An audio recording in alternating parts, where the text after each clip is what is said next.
Welcome United fans, मज़ा आ गया 2-0 की विक्ट्री यूनाइटेड की। दोस्तों बहुत सारे लोग परेशान हैं कि यूनाइटेड जीत गई है। लोग देखना चाहते हैं एरिक टेन हाग को बाहर, इतने उतावले हो रखे हैं। उसके बारे में हम बात करेंगे, ऐसे लोगों के बारे में, गर्नाचो के बारे में बात करेंगे। What a special kid he is.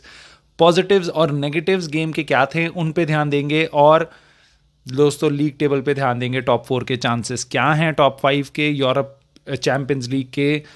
इससे पहले हम आगे बढ़े दोस्तों, आपके सपोर्ट की बहुत ज़रूरत है इस छोटे से चैनल को। लाइक कर देना वीडियो को और सब्सक्राइब कर देना चैनल को, और कमेंट करके बताना कि मैन ऑफ द मैच कौन है आपकी तरफ से। मेरी तरफ से तो भैया गर्नाचो है।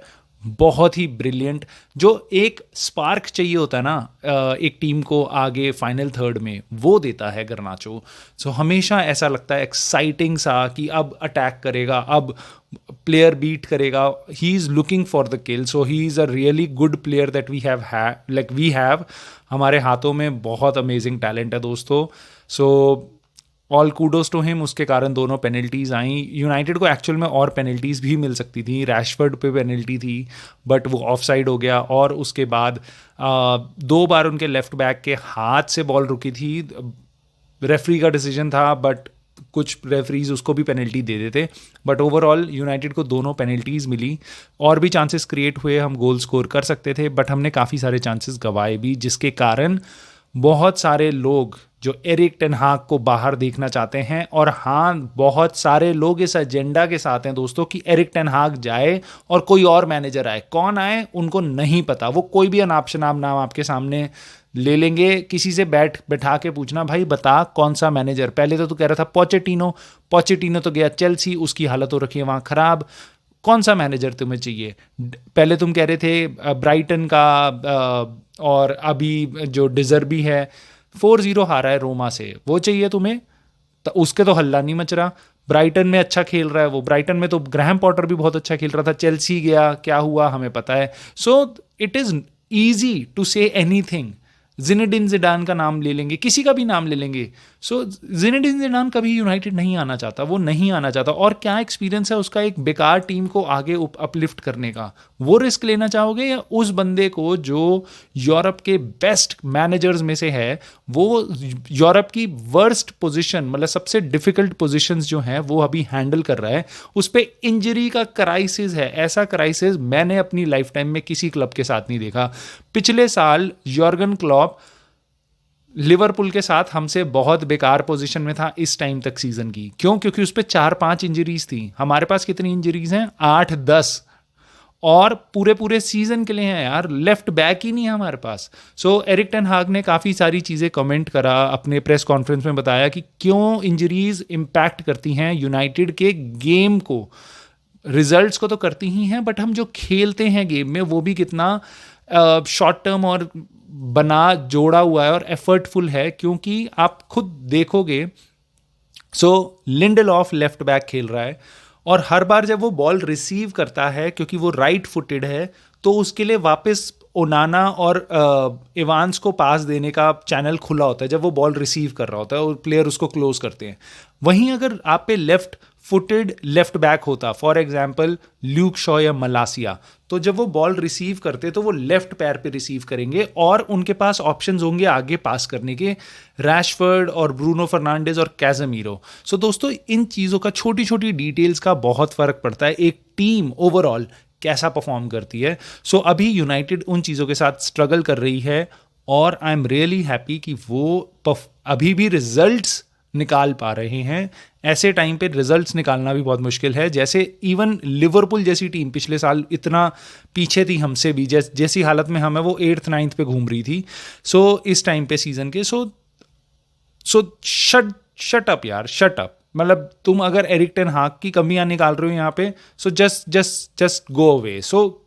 आप खुद सोचो, कमेंटेटर मीडिया कितना पीछे पड़ा हुआ है एरिक टेन हाग के। स्टार स्पोर्ट्स के में मैं मैच देख रहा था, और उसका कमेंटेटर कहता है कि शुरुआत में ही कि एरिक टेन हाग ने बोला है कि हम राइट डायरेक्शन में जा रहे हैं।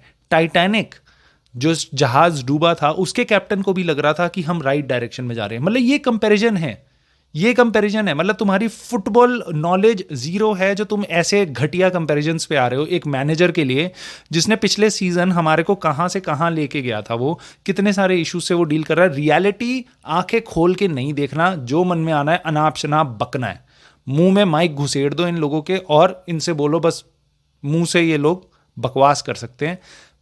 तो आपके कानों में जब ये बातें पड़ती हैं तो आप रुक के थोड़ा सा दिमाग लगाओ, सोचो क्या एक्चुअल में यूनाइटेड की प्रॉब्लम एरिक टेन हाग को निकालने से सॉल्व होती हैं और नहीं होती हैं।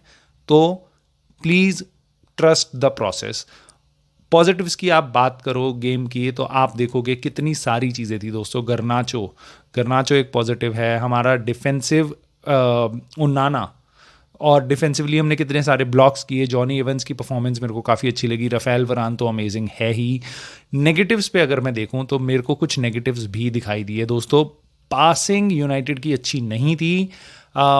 जिस तरीके से यूनाइटेड सेटअप थी बहुत डिफरेंट सेटअप था, कोई स्ट्राइकर नहीं था, सो उसके कारण पासिंग पे फ़र्क पड़ता है। बट मुझे ऐसा लगा कि हमने काफ़ी बार बॉल अननेसेसरी लूज़ करी अपने हाफ में, खासकर फर्स्ट हाफ में, खासकर सेकंड हाफ में we were better after half time. हम ऐसी परफॉर्मेंस में चाहता हूँ यूनाइटेड से कि जब हम 2-0 अप हों तो हम लीड दे के बॉल वापस वो टेनिस की तरह गेम ना खेलें कि एक हम अटैक कर रहे हैं फिर दूसरी टीम अटैक कर रहे हैं। यूनाइटेड ने पूरा गेम बोरिंग कर दिया था, पासिंग आराम आराम से कामली पास कर करके।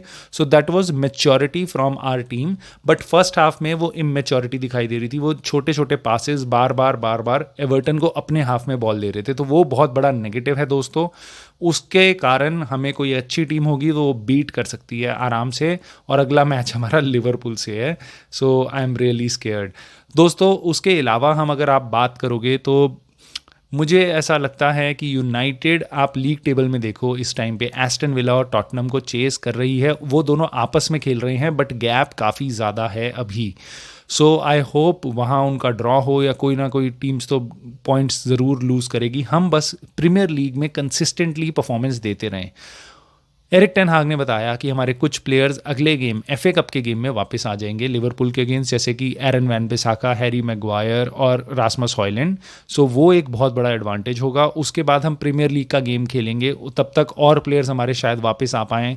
ल्यूक शॉ भी शायद अप्रैल की शुरुआत तक वापस आ पाएँ। बीच में इंटरनेशनल ब्रेक है, हम बहुत ज़्यादा गेम्स नहीं खेल रहे हैं, तो आई होप चीज़ें बेटर दिखाई देने लगें। मेसन माउंट की ज़रूरत पड़ सकती है, और इससे क्या होगा कि हमारे कुछ गेम्स अगर हफ्ते हफ्ते में हम खेल रहे हैं गेम्स तो ब्रेक मिलता है, प्लेयर्स को रेस्ट मिलता है, हमें प्रिपरेशन टाइम मिलता है। प्लस मेसन माउंट और हैरी मैग्वायर और वैन बिसाका, ये सारे प्लेयर जब वापस आएंगे, ल्यूक शॉ भी वापस आ जाएंगे। बट ये सब जब प्लेयर्स वापस आते हैं तो ऐसा लगता है कि इनको गेम में मैच फिट होने का मौका मिलता है। अगर आपके गेम्स हफ्ते हफ्ते बाद हैं तो मान लो अगले हफ्ते हैरी मैग्वायर अवेलेबल है, रासमस हॉयलैंड अवेलेबल है, तो अगला मैच उसके बाद जब हम खेलेंगे तो they will be like almost 100% fit.